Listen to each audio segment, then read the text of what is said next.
ਓਏ ਕਰਮਾਂ ਵਾਲੀਏ, ਹੁਣ ਦਾਖਲੇ ਹੋ ਜਾਣੇ ਨੇ ਬੰਦ ਤੇ ਤੂੰ ਗਈ ਹੈ ਆਦੇ ਭਰਾਮਣੇ, ਉਹਨੇ ਤੇ ਤੈਨੂੰ ਦਿੱਤਾ ਹੈ ਜਵਾਬ। ਹੁਣ ਮੈਂ ਦੱਸ ਕੀ ਕਰਾਂ?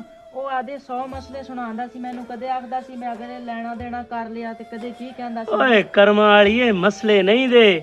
ਓਏ ਗਰੀਬ ਨਾਲ ਕੌਣ ਵਰਤਦਾ ਈ? ਉਹ ਗਰੀਬ ਨਾਲ ਲੈਣ ਦੇਣ ਕੌਣ ਰੱਖਦਾ ਈ?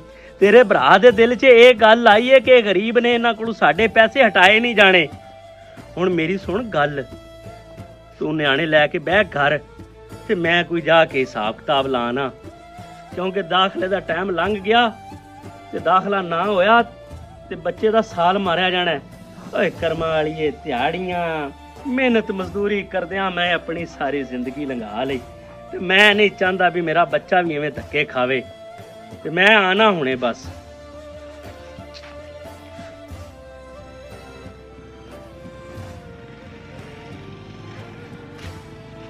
ਪੁੱਤਰ ਅਲੀ, ਹਾਂਜੀ ਤੇਰਾ ਪਿਓ ਹੈ ਘਰੇ? ਕੋਈ ਨਹੀਂ ਤਾਂ ਕੀ ਆ, ਖੈਰੀ ਖੈਰੀ ਆਇਆ, ਕੀ ਆਣਾ ਉਹਨੂੰ?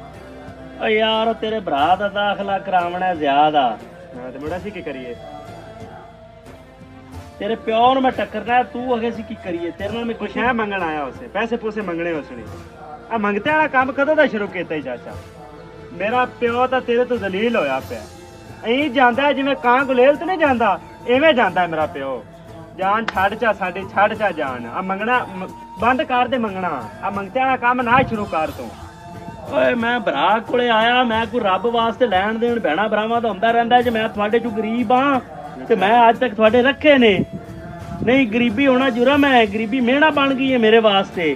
ਕੋਈ ਕੰਮ ਕਾਰ ਕਰ ਲੈ ਕੇ ਅਸੀਂ ਕਿਵੇਂ ਅਮੀਰ ਤੇ ਕੰਮ ਕਾਰ ਹੀ ਕਰਨਾ, ਤੁਸੀਂ ਅਮੀਰ ਹੋਏ ਨਾ ਤੇ ਰੱਬ ਦੀ ਜ਼ਾਤ ਕਰਨ ਵਾਲੀ ਹੈ। ਜੇ ਮੈਨੂੰ ਗਰੀਬ ਰੱਖਿਆ ਹੋਇਆ ਤੇ ਰੱਬ ਦੀ ਜ਼ਾਤ ਨੇ ਰੱਖਿਆ ਹੋਇਆ ਹੈ। ਅੱਛਾ ਸਹੀ ਹੈ, ਰੱਬ ਦੀ ਜ਼ਾਤ ਰੱਖਿਆ, ਕੋਈ ਹੱਥ ਪੈਰ ਹਲਾ ਸੇ ਤਾਂ ਕਰ ਸੀ, ਰੱਬ ਘਰੇ ਬੈਠੇ ਨਹੀਂ ਦਿੰਦਾ। ਚੱਲ ਠੀਕ ਹੈ ਬਸ, ਤੇਰਾ ਪਿਓ ਮੇਰੇ ਤੋਂ ਇਵੇਂ ਜਾਂਦਾ ਨਾ ਜਿਵੇਂ ਕਾਂ ਗੁਲੇਲ ਤੋਂ ਜਾਂਦੀ ਹੈ। ਮੈਂ ਜਾਂਦਾ ਹੀ ਨਹੀਂ ਹੁੰਦੇ ਮੈਂ। ਬਸ ਨਾ ਜਾ। अस्सलामुअलैकुम। आप पहुंच गया सी ट्राला से कंडे ते? अच्छा चलो, थोड़ा जिहा ना ख्याल नाल कंडे छंडे ते पर्ची शर्ची ले लिया जे ते थोड़ा जिहा एहतियात नाल। हाँ चंगा फिर। अस्सलाम वालेकुम मलक साहब। वालेकुम सलाम, की हाल है? ਜੀ ਠੀਕ। ਉਹ ਮਲਕ ਸਾਹਿਬ ਤੁਹਾਨੂੰ ਬੰਦਾ ਚਾਹੀਦਾ ਸੀ ਨਾ ਕੰਮ ਤੇ? जी जी बिल्कुल। ਉਹ ਮੈਂ ਆਇਆ ਖੜਾ ਜੀ ਤੇ ਮੈਨੂੰ ਪਤਾ ਲੱਗਿਆ ਵੀ ਤੁਹਾਨੂੰ ਬੰਦਾ ਚਾਹੀਦਾ ਹੈ। ਉਹ ਮੀਆਂ ਅੱਛੂ ਗੱਲ ਇਸ ਤਰ੍ਹਾਂ ਸੀ ਕਿ ਉਹ ਵੱਡੇ ਮਲਕ ਸਾਹਿਬ ਨਾਲ ਗੱਲ ਕੀਤੀ ਸੀ ਮੈਂ, ਤੇ ਉਹਨਾਂ ਨੇ ਕਿਹਾ ਕਿ ਸਾਨੂੰ ਜਵਾਨ ਬੱਚਾ ਚਾਹੀਦਾ, ਕੋਈ ਅੱਛਾ ਯਾਨੀ ਕਿ ਕੰਮ ਕਰਨ ਵਾਲਾ ਆਟਾ ਕੱਟਾ ਬੰਦਾ ਹੋਵੇ।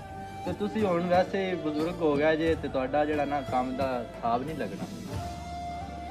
ਮੈਂ ਤਾਂ ਜੀ ਬੜਾ ਪਰੇਸ਼ਾਨ ਆ। ਮੈਂ ਕਿਹਾ ਤੁਸੀਂ ਰੱਖ ਲੈ ਸੋ ਕੰਮ ਤੇ, ਮੈਂ ਛੋਰ ਦਾ ਦਾਖਲਾ ਕਰਾਉਣਾ ਤੇ ਮੈਨੂੰ ਕੋਈ ਪੈਸਿਆਂ ਦੀ ਲੋੜ ਆਈ।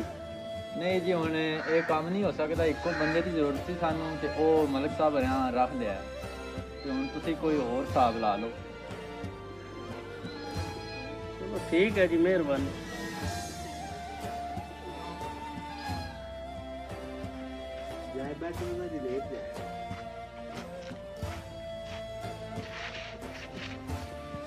ਕਿਉਂ ਕੀ ਹੋ ਗਿਆ ਤੁਹਾਨੂੰ? ਚੰਗੇ ਭਲੇ ਤਾਂ ਗਏ ਸੀ, ਹੁਣ ਅੱਲਾ ਖੈਰ ਕਰੇ। ਕੁਝ ਮੈਨੂੰ ਵੀ ਦੱਸੋ ਕੀ ਹੋਇਆ ਹੈ? ਐ ਕਰਮਾਂ ਵਾਲੀਏ, ਗਰੀਬ ਕੀ ਕਰ ਸਕਦਾ ਜਦੋਂ ਭੈਣ ਭਰਾ ਤੇ ਰਿਸ਼ਤੇਦਾਰ ਉਹ ਗਰੀਬਾਂ ਨੂੰ ਕੰਡ ਕਰ ਲੈਂਦੇ ਨੇ ਤੇ ਉਹਨਾਂ ਕੋਲੇ ਆਖਰੀ ਇੱਕੋ ਹੀ ਦਾ ਹੁੰਦਾ ਜਿਹੜਾ ਉਹ ਖੇਡਦੇ ਨੇ। ਓਏ ਮੈਂ ਗੁਰਦਾ ਵੇਚ ਆਇਆ,